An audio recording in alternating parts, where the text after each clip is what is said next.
Hello, welcome to Story Time. I'm Jenna, I'm Alicia. and today we're going to be talking about Did He Love Us? Meaning my narcissistic ex-husband and her dad.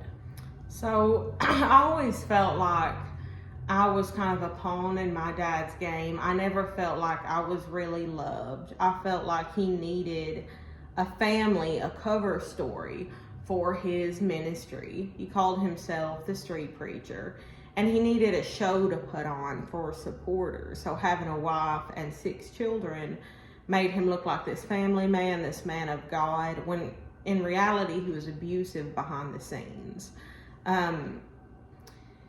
He always wanted us smiling, dressed to the nines when we walked in, always, making sure we nod and say hi to every supporter. There were very violent consequences if we didn't kind of put on this show, this display.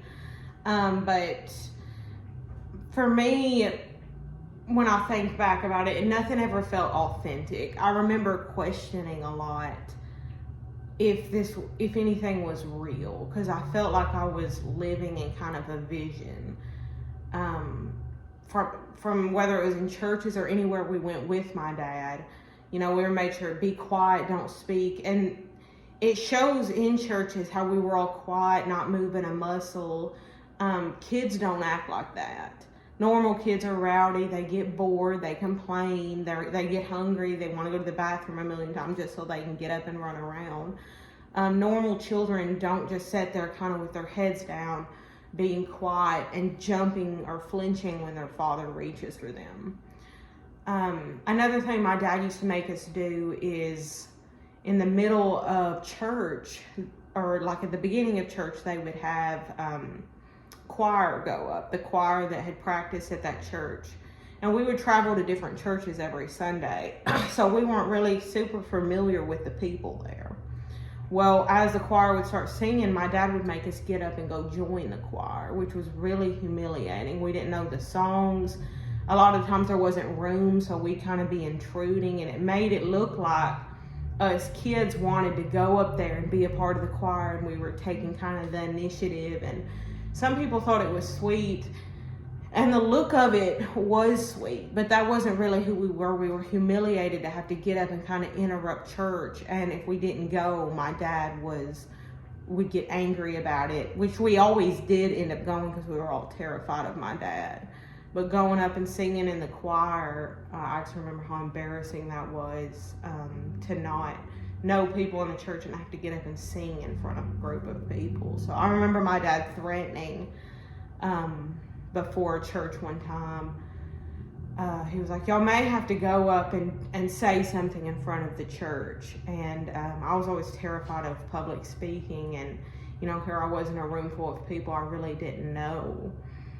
And he said, I don't know, y'all probably have to do a song or something. And it was kind of him taunting us, like, oh my gosh, we're gonna have to just belt out a song. We don't even know what song or anything, with no music or anything, just completely a cappella. So it was a cover story.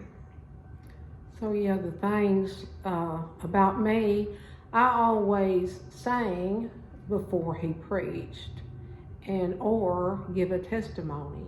So early on, I was never really comfortable singing. I would practice a lot, but I was never comfortable singing. But once I became comfortable singing, he said, okay, you can stop singing now and give a testimony before I come up and preach.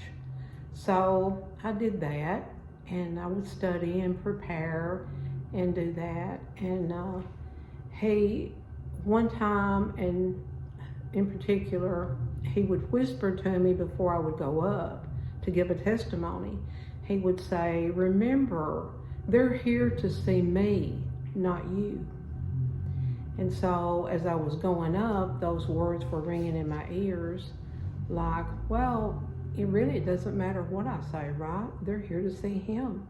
But giving my testimony with a pure heart, I always did that. I thought, if I can just reach one, although he wasn't real, I was. I love God. I loved God then.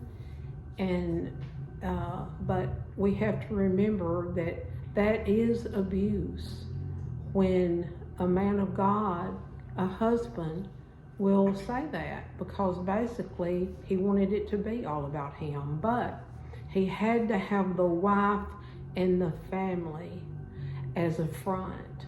Why? Because people give more money when there's a family. The supporters are touched more by a family than they are one man. Thank you for being with us today. Till next time. This is all part of the aftermath. That's right. Bye-bye.